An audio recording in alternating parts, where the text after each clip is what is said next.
नमस्कार, आपका बहुत बहुत स्वागत है आरएन टीवी नेशनल में। मैं हूं आपके साथ वर्षा शर्मा और रुक करेंगे उत्तर प्रदेश की खबरों की ओर। उत्तर प्रदेश विधानसभा के बजट सत्र 2026 का 5वां दिन है आज। बजट सत्र में महत्वपूर्ण मुद्दों और चर्चा के साथ जारी है, तो विपक्षी दलों के द्वारा कुछ मुद्दों को लेकर विरोध और हंगामे के आसार भी बने रहे, जिसके चलते कार्रवाई के दौरान कई बार शोर शराबा देखने को मिला है। तो उसके ऊपर अपनी बात को बेहतर तरीके से रख सके, यानी एक तो जानकारी बढ़ाना और दूसरे उसके संदर्भ में जितने रूलिंग्स हो सकती हैं, जितने दृष्टांत हो सकते हैं, वो बहुत अच्छे तरीके से प्लेस किए गए। इसलिए हम विशेष रूप से आपको बधाई देते हैं और प्रमुख सचिव को भी विशेष रूप से बधाई देते हैं कि उन्होंने जिस तरीके से इसको लेखबद्ध किया। और ये सभी लोगों के लिए मेरा आग्रह भी है, सभी लोगों से, कि विषय आया है तो सभी लोग इसको पढ़ें ज़रूर, क्योंकि रखने से देखने से हमको थोड़ा संतोष तो होता है, लेकिन असली फ़ायदा इसको पढ़ने से ही होगा और बहुत बढ़िया तरीके से जानकारी मिल जाएगी। क्योंकि इस तरीके की किताबें हैं भी बहुत कम और लोग बताते भी नहीं, क्योंकि हाउस में व्यक्तिगत रूप से बैठने से तो अनुभव होता है, लेकिन इस प्रकार के जो 50 साल का जो अनुभव है वो भी उसमें जो है समाहित है। इसलिए मेरा सबसे आग्रह है कि वो किताब पढ़ने लायक है बहुत, इसलिए मैं विशेष रूप से बधाई देता हूं। धन्यवाद। धन्यवाद माननीय मंत्री जी। आज 13 फरवरी 2026 को कुल 71 सूचनाएं प्राप्त हुई। निम्नलिखित सूचनाएं स्वीकार करेंगी। श्रीमती सरोज कुरील, चौधरी बाबूलाल, श्री सुरेंद्र मैथानी, श्री जय कुमार सिंह जैकी हैं, जैकी जी हैं, श्री पलटू राम नहीं, श्री संजय शर्मा, पलटू राम जी हैं आगे, श्री संजय शर्मा नहीं, श्री मनीष असीजा, श्री जयकिशन साहू, श्री माता प्रसाद जी पांडे, उनको मान लिया जाए उपस्थित क्योंकि इसमें थे, श्री जयप्रकाश अंचल हैं, श्री नंद किशोर गुर्जर, श्री मनोज कुमार पारस नहीं, श्री पंकज सिंह नहीं, श्री रविदास मल्होत्रा नहीं, श्री रमेश चंद्र मिश्र नहीं, 1 2 3 4 5 लोग नहीं है। लोग लिख के दे देंगे, मैं ले लूंगा। लिख के दे, मैं आप लोग अपना नाम लिख के दे दे, मैं ले लूंगा। अगर आपकी नोटिस होगी तो लिख के दे दो, मैं ले लूंगा। फिर तो कह तो रहा हूँ, आप लिख के ले लेंगे। ये इनका लक्ष्मी राज का ले लें। बाकी जो लोग लिख के देने ले लें, जिनकी यूनिवर्सिटी। ये लीजिए, हटाइए। बोल तो दिया, सबके लिए बोल दिया, वह एक एक आदमी के लिए थोड़ी बोलूँगा। बोल दिया लिख के दे दीजिए, मैं ले लूंगा। जिनका नहीं लिया होगा इस हफ्ते में ले लूंगा। मत संख्या 2, माननीय मुख्यमंत्री जी। आपकी प्लीज बोलिए। मानव आपके आगे से राजकर अनुभाग 2 की सूचना संख्या 1/11-2-26-9 ब्रैकेट में 42-17 TC 76 उत्तर प्रदेश GST नियम 2017 आदेश 368 2026 दिनांक 25 जनवरी 2026 को उत्तर प्रदेश मानव सेवा कर अधिनियम 2017 उत्तर प्रदेश अधिनियम संख्या 1 सन 2017 की धारा 166 के अधीन सदन के पटल पर रखता हूँ। मत संख्या 3, माननीय मुख्यमंत्री। माननीय आपके अनुज्ञा से राजकर अनुभाग 2 की सूचना संख्या 2/11-2-26-9 ब्रैकेट में 47-17 TC 300 उत्तर प्रदेश अधिनियम 1 2017 आदेश ब्रैकेट में 369 2026 दिनांक 25 जनवरी 2026 को उत्तर प्रदेश मानव सेवा कर अधिनियम 2017 उत्तर प्रदेश अधिनियम संख्या 1 सन 2017 की धारा 166 के अधीन सदन के पटल पर रखता हूँ। और इसके साथ ही बता दें कि यूपी विधानसभा बजट सत्र का आज 5वां दिन है। बजट सत्र में महत्वपूर्ण मुद्दों और चर्चा के साथ जारी है, तो वहीं विपक्षी दलों द्वारा कुछ मुद्दों को लेकर विरोध और हंगामे के आसार भी बने रहे हैं, जिसके चलते कार्रवाई के दौरान कई बार शोर शराबा देखने को मिला है। और इसके साथ ही बता दें कि यूपी विधानसभा बजट का आज 5वां दिन है। महत्वपूर्ण मुद्दों पर चर्चा चल रही है। विपक्ष की ओर से हंगामा देखने को मिला है और इसके साथ ही सत्ता पक्ष और विपक्ष आरोप प्रत्यारोप करता हुआ नजर आ रहा है। और प्रयागराज से बड़ी खबर है, जहां डिप्टी सीएम का प्रयागराज का दौरा है। केशव प्रसाद मौर्य का प्रयागराज का दौरा है। पुलिस लाइन हेलीपैड पहुंचेंगे डिप्टी सीएम। जिला पंचायत सभागार में कार्यक्रम का आयोजन होगा। कार्यक्रम बजट 2026 पर आयोजित है और युवा संवाद कार्यक्रम का आयोजन है। सबकी बड़ी खबर हम आपको बता रहे हैं। डिप्टी सीएम केशव प्रसाद मौर्य का प्रयागराज का दौरा है और इसके साथ ही पुलिस लाइन हेलीपैड पहुंचेंगे डिप्टी सीएम केशव प्रसाद मौर्य। जिला पंचायत सभागार में कार्यक्रम का आयोजन होगा। कार्यक्रम बजट में बता दें कि संवाद होगा और इसके साथ इस वक्त की बड़ी खबर हम आपको बता रहे हैं। डिप्टी सीएम केशव प्रसाद मौर्य का प्रयागराज का दौरा है।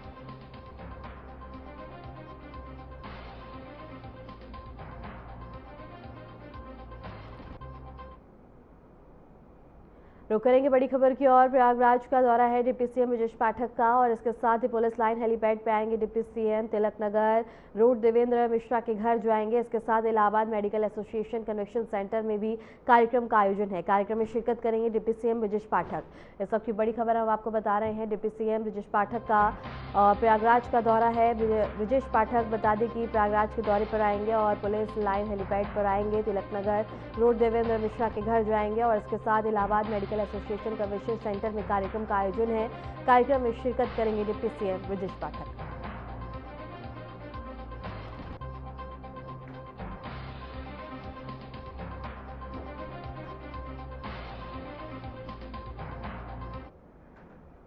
महाशिवरात्रि और आगामी त्योहारों के मद्देनजर संभल में जिला प्रशासन पूरी तरह सतर्क हो गया। इसी क्रम में जिला मजिस्ट्रेट और पुलिस अधीक्षक ने जिला अधिकारी और प्रमुख नागरिकों के साथ बैठक आयोजित की है। बैठक में त्योहारों के दौरान कानून व्यवस्था, सुरक्षा व्यवस्था, यातायात प्रबंधन और साफ सफाई जैसी व्यवस्थाओं की समीक्षा की गई। अधिकारियों ने निर्देश दिए हैं कि सभी संबंधित विभाग आपसी समन्वय के साथ कार्य करें ताकि त्योहारों के दौरान आम जनता को किसी भी प्रकार की असुविधा न हो। प्रशासन ने संवेदनशील क्षेत्रों में विशेष निगरानी रखने और शांति व्यवस्था बनाए रखने के आवश्यक कदम उठाने के निर्देश भी दिए हैं। और संभल से ये खबर हम आपको बता रहे हैं, जहां प्रमुख नागरिकों और इसके साथ ही महाशिवरात्रि और आगामी त्योहारों के मद्देनजर संभल में जिला प्रशासन पूरी सतर्क नजर आया है।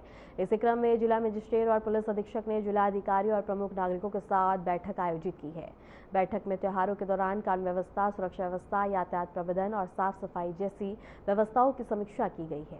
अधिकारियों ने निर्देश दिए हैं कि सभी संबंधित विभाग आपसी समन्वय के साथ कार्य करें ताकि त्योहारों के दौरान आम जनता को किसी भी प्रकार की असुविधा न हो। प्रशासन ने संवेदनशील क्षेत्रों में विशेष निगरानी रखने और शांति व्यवस्था बनाए रखने के लिए आवश्यक कदम उठाने के निर्देश दिए हैं।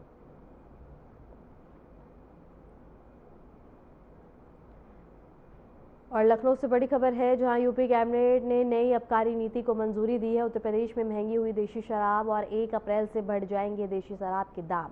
36% वाली देशी शराब की कीमत बढ़ा दी गई है। सबकी बड़ी खबर हम आपको बता रहे हैं लखनऊ से, जहां यूपी कैबिनेट ने नई आबकारी नीति को मंजूरी दे दी है। उत्तर प्रदेश में शराब अब महंगी हो गई है और 1 अप्रैल से इनके दाम बढ़ा दिए जाएंगे। सबकी बड़ी खबर हम आपको लखनऊ से बता रहे हैं, जहां मंजूरी दे दी गई है और इसके साथ ही बता दें कि आबकारी नीति को मंजूरी दी गई है। और इस सबकी बड़ी खबर हम आपको लखनऊ से बता रहे हैं, जहां यूपी कैबिनेट ने नई आबकारी नीति को मंजूरी दे दी है। उत्तर प्रदेश में महंगी हुई है देशी शराब, 1 अप्रैल से बढ़ जाएंगे दाम।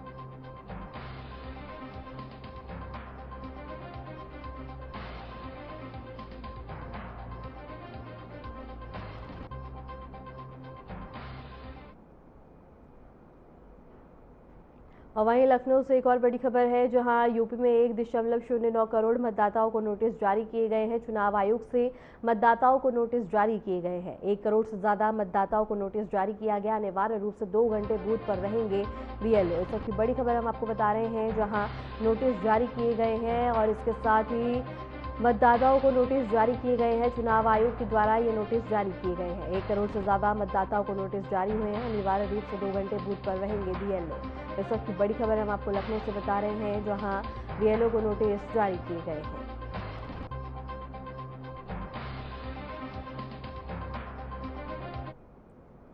सीतापुर में आगमई होली मेला परिक्रमा को सकुशल और शांतिपूर्ण संपन्न कराने के लिए पुलिस प्रशासन पूरी तरह अलर्ट मोड में है।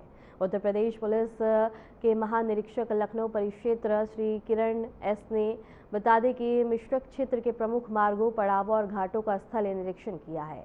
निरीक्षण के दौरान जल, पुलिस और एसडीआरएफ, पार्किंग व्यवस्था, बैरिकेडिंग, सीसीटीवी और ड्रोन निगरानी एकीकृत नियंत्रण कक्ष और इसके साथ ही खोया केंद्र की तैयारियों की गहन समीक्षा की गई है। श्रद्धालुओं की सुविधा के लिए डिजिटल और सुगम दर्शन व्यवस्था पर विशेष ध्यान देने के निर्देश दिए गए हैं।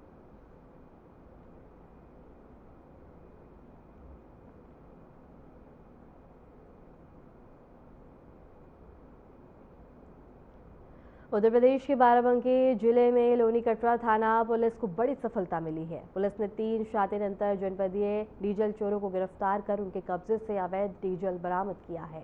पुलिस अधीक्षक ने बताया है कि आरोपियों के पास 31 गैलन और 2 ड्रम में रखा डीजल, एक इनोवा कार, चोरी में प्रयुक्त उपकरण और एक तमंचा कारतूस बरामद किया गया। गिरफ्तार आरोपियों के खिलाफ संबंधित धाराओं में मुकदमा दर्ज कर कार्रवाई की जा रही है, जबकि फरार अभियुक्तों की तलाश जारी है। पुलिस की इस कार्रवाई को नेशनल हाईवे पर डीजल चोरी की घटनाओं पर बड़ा प्रहार माना जा रहा है।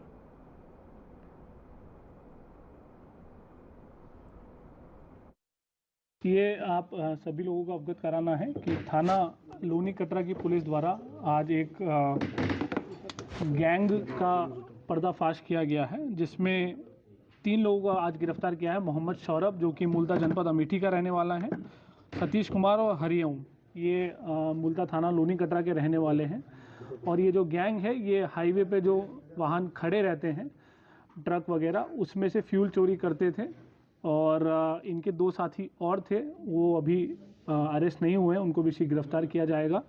पूछताछ में इन लोगों ने बताया कि जो भी वाहन हाईवे पे खड़े रहते हैं और जिनका ड्राइवर वगैरह जो है आसपास ढाबे पे सो जाते हैं, उनको ये लोग रात में टारगेट करते थे, फ्यूल निकाल के ये जो बाकी जो 2 व्यक्ति हैं, सतीश और हरिओम, इनको बेच देते थे। फिर ये गांव में छोटी छोटी क्वांटिटी करके ये बेचते थे। इनसे आज हम लोगों ने चोरी का लगभग 1500 लीटर जो है डीजल रिकवर किया है। और इसमें एक और बात इन्होंने पूछताछ में बताई है कि अपने वाहन में ये लाठी, डंडा, पत्थर और तमंचा वगैरह भी रखते थे, कि इस आशय से कि अगर कभी कोई पुलिस जो है इनको इंटरसेप्ट करे तो ये उस चीज़ का सामना कर सकें। तो ये गैंग हम लोगों ने पकड़ा है। इसमें मोहम्मद सौरभ पे पहले भी चोरी के मुकदमे दर्ज हैं। ये मूलतः थाना अमेठी का रहने वाला है। तो ये आज पूरा वर्कआउट हुआ है। जो साथी हैं अभी भागे में, उनको भी शीघ्र गिरफ्तार किया जाएगा। महाशिवरात्रि पर यूपी के कई जिलों में प्रशासन अलर्ट और तैयारियां तेज हो चुकी हैं। लखीमपुर खीरी के गोला, जिसे छोटी काशी के नाम से जाना जाता है, और वहां महाशिवरात्रि को लेकर तैयारियां जोरों पर हैं। लाखों श्रद्धालु के जलाभिषेक के लिए पहुंचने की संभावना को देखते हुए प्रशासन पूरी तरह अलर्ट मोड में है। बिजनौर में कांवड़ यात्रा को लेकर पुलिस पूरी तरह मुस्तैद है। हरिद्वार से कांवड़ लेकर गुजरने वाले लाखों शिव भक्तों की सुरक्षा के रूट डायवर्जन और कड़े सुरक्षा इंतजाम किए गए हैं। बहराइच में शिव बारात को लेकर जिला प्रशासन अलर्ट है और सिटी मजिस्ट्रेट और एसडीएम सदर ने शिव बारात मार्ग का निरीक्षण किया है। रास्तों में झूलते बिजली के तार ऊंचे करने, पेड़ों की डालियां हटाने और गड्ढों की मरम्मत के निर्देश दिए हैं। श्रावस्ती में डीएम अश्विनी कुमार पांडे और एसपी राहुल भाटी ने प्रमुख मंदिरों का निरीक्षण किया। काली माता मंदिर भिनगा और बाबा मंदिर सिरसिया में सुरक्षा, साफ सफाई और जल अभिषेक व्यवस्थाओं का जायजा लिया। प्रशासन ने पेयजल, स्वास्थ्य कैंप और बैरिकेडिंग, शौचालय, मोबाइल और प्रकाश व्यवस्था सुनिश्चित करने के निर्देश दिए हैं। मंदिर परिसर में सीसीटीवी कैमरों से निगरानी होगी और अराजक तत्वों पर कड़ी नजर रखी जाएगी। और ये तस्वीरें भी हम आपको दिखा रहे हैं बहराइच से, बिजनौर से, लखीमपुर खीरी से, श्रावस्ती से, जहां महाशिवरात्रि के पर्व को लेकर तमाम तैयारियां की गई हैं। प्रशासन अलर्ट मोड में है और इसके साथ ही तमाम व्यवस्थाओं को परखा गया है। जो ये हमारी सर्दी कांवड़ चल रही है, इस दौरान लगातार जो है सुरक्षा व्यवस्था की गई है और हम लोग लगातार भ्रमणशील हैं। और सिर्फ नजीबाबाद क्षेत्र की ही बात नहीं है, हमारा जो मंडावली क्षेत्र है, नजीबाबाद क्षेत्र है, इसके अलावा हमारा जो चांदपुर वाला क्षेत्र है, हमारा जो नगीना वाला क्षेत्र है, सभी जगह हमारी पुलिस व्यवस्था दुरुस्त है और लगातार हम लोग भ्रमण होकर भ्रमणशील रहते हुए लोगों की सुरक्षा व्यवस्था का जायजा ले रहे हैं, कहीं किसी प्रकार की कोई अपनी स्थिति ना उत्पन्न हो। देखिए, आप तो देख ही रहे हैं, लगातार मूवमेंट है इनका और पूरी रोड जो है भर के कांवड़ चल रही है। अनुमानित संख्या तो नहीं बताया जा सकता है, बट ये आप देख सकते हैं कि मतलब पिछले 10 तारीख से नियमित रूप से कांवड़ जो है चल रही है और 15 तारीख तक चलेगी। तो आप इससे अंदाज़ा लगा सकते हैं कि प्रतिदिन कितने लोग जा रहे हैं। एग्जैक्ट हम डाटा नहीं बता सकते अभी। देखिए, पुलिस और प्रशासन से साथ मिलके यहाँ पे व्यवस्था किया गया। इसकी व्यवस्था की कहाँ तक किस हद तक पहुँचा है देखने के लिए कमिश्नर साहब के साथ आज आना हुआ था। उसमें मंदिर परिसर का और बाहर से जो एंट्री पॉइंट्स है या पार्किंग है बाहर, वहाँ पे गाड़ियाँ कैसे पार्क होगी, क्या पार्क होगी, पार्किंग की व्यवस्था कैसा है और आगे बैरिकेडिंग कहाँ लगेगी, इस संबंध में लोकल पुलिस ने ब्रीफिंग दिया था।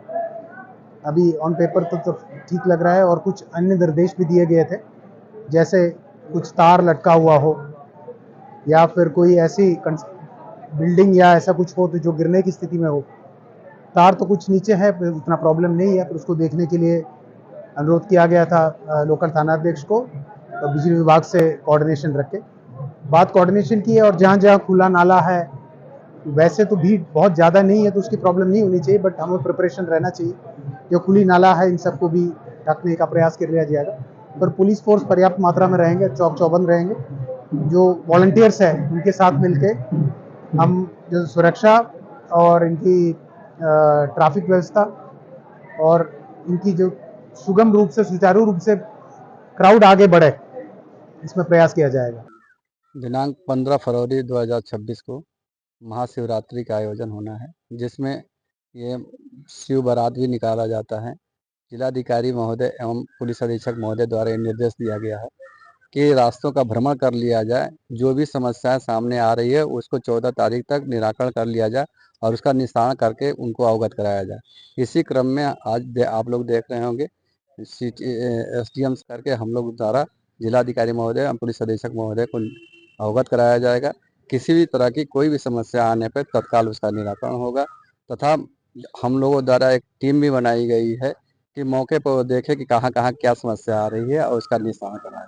देखिए, महाशिवरात्रि पर्व के अवसर पर हम सभी विदित हैं कि भारी संख्या में कांवड़िये हरिद्वार से जल लेकर के हमारे जनपद के माध्यम से और जनपदों को गंतव्य को प्रस्थान करते हैं। हमारे बिजनौर क्षेत्र में इस करीब 80-90 किलोमीटर का रूट पड़ता है, जिसमें नगीना तहसील में भी काफ़ी लंबा रूट है। इसी मार्ग में पुलिस व्यवस्थाओं के निरीक्षण हेतु मैं क्षेत्राधिकारी नगीना और SHO कोतवाली देहात यहाँ पे हैं, जो हम लोग रूट भ्रमण करके जो पुलिस व्यवस्थाओं में अगर कोई कमी है उसका निरीक्षण कर रहे हैं, उसको पूर्ति कर रहे हैं। इसके अलावा ट्रैफिक व्यवस्था हमारे सुचारू रूप से चले, कांवड़ियों को किसी भी तरह का कोई व्यवधान ना आए, ये अपने नियत गंतव्य को प्रस्थान करें सकुशल रूप से। हमारी ये मुख्य रूप से ये हमारा उद्देश्य है और इसी के लिए हम लोग सभी प्रयासरत हैं। बहुत बड़ा आयोजन महाशिवरात्रि के उपलक्ष्य पर होता है और उसी को आज यहाँ की व्यवस्थाओं को देखने के लिए और जानने के लिए कैसा हो रहा है, आज मैं और IG साहब यहाँ पर आए हुए हैं और हमने पूरे परिसर का निरीक्षण करा, पार्किंग से लेके और जहाँ पे गर्भगृह है वहाँ और पूरे रास्तों का, और जो एक यहाँ एक रुद्राभिषेक भी एक जगह पे होता है वहाँ, इन सबको देखा। यहाँ पर बहुत अच्छा ही व्यवस्था करी गई है और एक टीम भाव से सब चीज़ें चल रही हैं और स्वयं सेवकों का भी यहाँ पूरा सहयोग लिया जाता है और नगर पालिका अध्यक्ष जी भी यहाँ बहुत ही बढ़ चढ़कर इन व्यवस्थाओं में पार्टिसिपेट कर रहे हैं। मंदिर प्रशासन का भी पूरा सहयोग है, तो मेरा मानना है कि जिला प्रशासन बहुत ही अच्छा यहाँ महाशिवरात्रि के पर्व का आयोजन कराया। अधिकारियों से आते हैं तो उनके लिए लाखों की संख्या में महाशिवरात्रि पर लोग पहुँचते हैं, उनके लिए जो है रहने और छुट्टी का समय की क्या व्यवस्था रहेगी? अब इसमें अभी मैं नगर पालिका अध्यक्ष महोदय से अनुरोध करूँगा कि जैसे इन्होंने एक शेड बना रखा है, वहाँ पर अगर सर्दी रहेगी तो वहाँ पे कुछ लोग उतना रह सकते हैं। ऐसे जगहों पर, क्योंकि अलाव और ये चला पाना तो मेरे ख्याल से सुरक्षा के दृष्टिगत से चीज़ें ठीक नहीं होगा, लेकिन हाँ कहीं और दूर जगह पर अगर ऐसा रहेगा उसकी व्यवस्था की जाएगी। हाँ, अगर मेडिकली अगर कोई किसी को ठंड लग जाती है या कुछ हो जाता है, उसका इंतजाम CHC में रहेगा, उसको एकदम तत्काल उनको ट्रीटमेंट दिया जा सकेगा। उसके अलावा हम एक बार इसके बारे में जो आपने प्रश्न रखा हुआ है, इसके बारे में एक बार इसका परीक्षण कर लेंगे और जो बेस्ट पॉसिबल हो सकता है वो हम एक बार सेवाएं देने का प्रयास करेंगे। विकलांगों के लिए क्या सुविधा रहेगी? अब विकलांगों के लिए यहाँ पर, क्योंकि वैसे तो मेरे ख्याल से थोड़ी उनको लाने में दिक्कत हो जाएगी, लेकिन ऑफ आवर्स में मैं अपील करूँगा कि जिस समय भीड़ भाड़ बहुत ज़्यादा है उस समय हमारे जो दिव्यांग साथी हैं उसको थोड़ा अवॉइड कर लें। जब थोड़ा रश कम रहता है उस समय दिव्यांगों को, हमारे दिव्यांग भाई जो रहेंगे उनको जो है वॉलंटियर्स लगा के उनके फिर दर्शन और सब कराए जा सकते। मैं इतना प्रसन्न हूँ गंगाजल सिर पर रख के कोई शब्द ही नहीं है जिसका मैं बयां करूँ। प्रशासन की बहुत मजबूत और बेजोड़ व्यवस्था है, उसका कोई तोड़ नहीं। कांवरियों का तो क्या बताया जाए कि उसकी तो कल्पना ही नहीं की जा सकती कि कितना कांवरिया कहाँ से आ रहा है।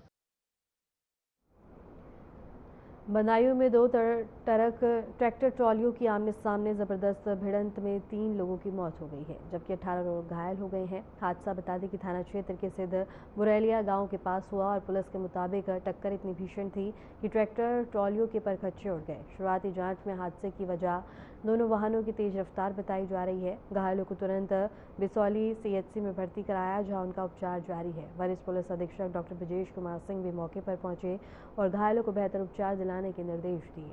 बताया जा रहा है कि एक ट्रैक्टर ट्रॉली में सवार लोग शादी समारोह में भात की रस्म में शामिल होने जा रहे थे। पुलिस मृतकों की पहचान कर उनके परिजनों को सूचना दे रही है। तो वहीं बिजनौर के थाना कोतवाली शहर क्षेत्र के भंडावर चौराहे के पास एक तेज रफ्तार कार ने ट्रैफिक कांस्टेबल को जोरदार टक्कर मार दी। हादसे में कांस्टेबल गंभीर रूप से घायल हो गया, जिसे अस्पताल में भर्ती करवाया गया।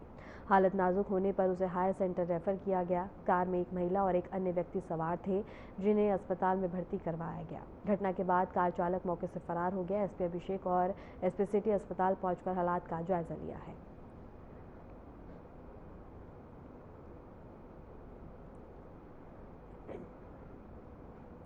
उत्तर प्रदेश के मुजफ्फरनगर जनपद में उस समय हड़कंप मच गया जब नगर कोतवाली क्षेत्र स्थित शामली बस स्टैंड पर खड़ी 2 प्राइवेट बसों में अचानक से भीषण आग लग गई। आग की सूचना मिलते ही दमकल विभाग की टीम मौके पर पहुंची और कई घंटों की कड़ी मशक्कत के बाद आग पर काबू पाया, लेकिन तब तक दोनों बसें पूरी तरह से जलकर खाक हो चुकी थी। राहत की बात यह रही कि बस स्टैंड पर खड़ी अन्य दर्जनों बसें आग की चपेट में आने से बच गई हैं, अन्यथा बड़ा हादसा हो सकता था। बस स्टैंड के आसपास आवासीय कॉलोनी भी स्थित है। फिलहाल आग लगने के कारणों की जांच की जा रही है। परिवहन विभाग ने भी इस संबंध में जानकारी ली जा रही है और जांच के बाद ही आगे की कार्रवाई की जाएगी।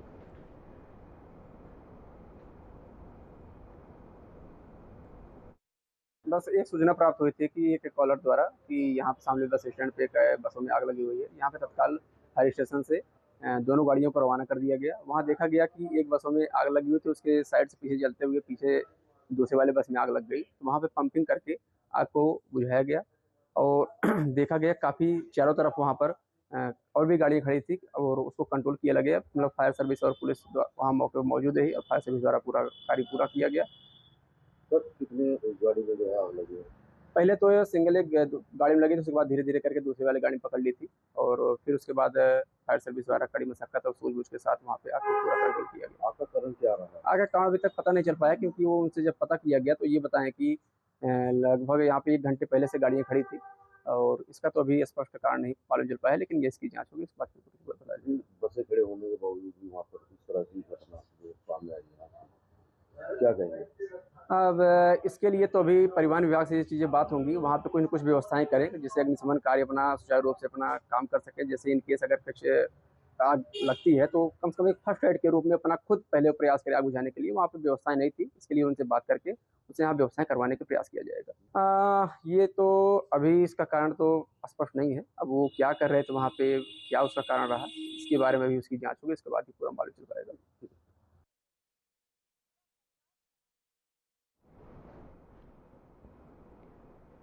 फिलहाल के लिए उत्तर प्रदेश की खबरों में इतना ही और ऐसी उत्तर प्रदेश की तमाम खबरों को जानने के लिए देखते रहिए RNTV।